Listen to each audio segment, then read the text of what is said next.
यीशु मसीह के नाम से आप सभी को सत्य वचनों के ध्यान के लिए स्वागत है। फरीसी भविष्यद्वक्ताओं के कब्र बांधते थे, इसीलिए यीशु मसीह उन्हें बताते हैं कि तुम हत्यारे हो, यानी तुम इन भविष्यद्वक्ताओं के हत्यारे हो। संसार की रचना से ही इस आबेल की हत्या और जकर्या के हत्या तक जिसका लहू बहा है, और वेदी और मंदिर के बीच में यह सभी हुआ है, और इन भविष्यद्वक्ताओं के हत्या के कारण तुम ही हो, और इनके लहू तुम्हें और तुम्हारी संतति के ऊपर बेच दिया जाएगा। यानी इन सभी भविष्यद्वक्ताओं के लहू के कारण किसी का भी उद्धार नहीं हुआ है। यानी किसी का लहू हमें धर्मी नहीं ठहराएगा, परंतु यीशु मसीह हमें बताते हैं कि ये सभी भविष्यद्वक्ताओं के लहू ने न्याय के लिए पुकारा, यानी न्याय मांगता है।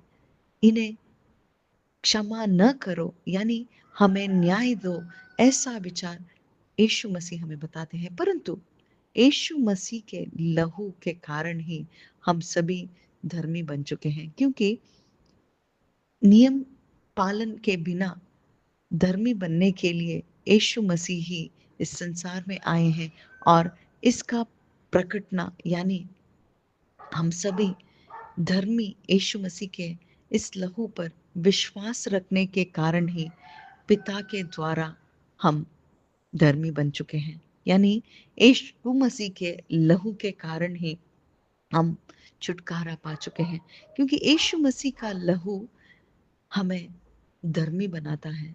यीशु मसीह का लहू ही हमें हमारे पापों से छुटकारा देता है, और यीशु मसीह का लहू क्या कहता है? पिता इन्हें क्षमा करो, पिता इन्हें क्षमा करो। इस भविष्यद्वक्ताओं के लहू के जैसे नहीं, परंतु यीशु मसीह का पावन लहू हमें पावन कर देता है। यीशु मसीह का लहू ही हमें धर्मी बनाता है। यीशु मसीह का लहू ही हमें परमेश्वर से जुड़ाता है, और यीशु मसीह का लहू ही हमें फिर से परमेश्वर के धार्मिकता से जुड़ जुड़कर उसकी आत्मा को पाने के लिए उत्सुकित करता है। यानी हम सभी के लिए यीशु मसीह ने उनका लहू बहाया है, और वे कब्र में नहीं, परंतु वे जिलाए गए हैं। यानी यीशु मसीह इन सभी फरीसियों को बताते हैं कि मैं भी तुम्हारे लिए लहू बहाऊंगा। यानी यह इच्छा तुम्हारा नहीं, परंतु पिता का ही है, और मेरे लहू से ही मैं तुम्हें छुटकारा दूंगा। यानी इस संसार में आने वाला परमेश्वर का मेमना ही यीशु मसीह है, और इसी मेमने के द्वारा ही हमें छुटकारा मिला है।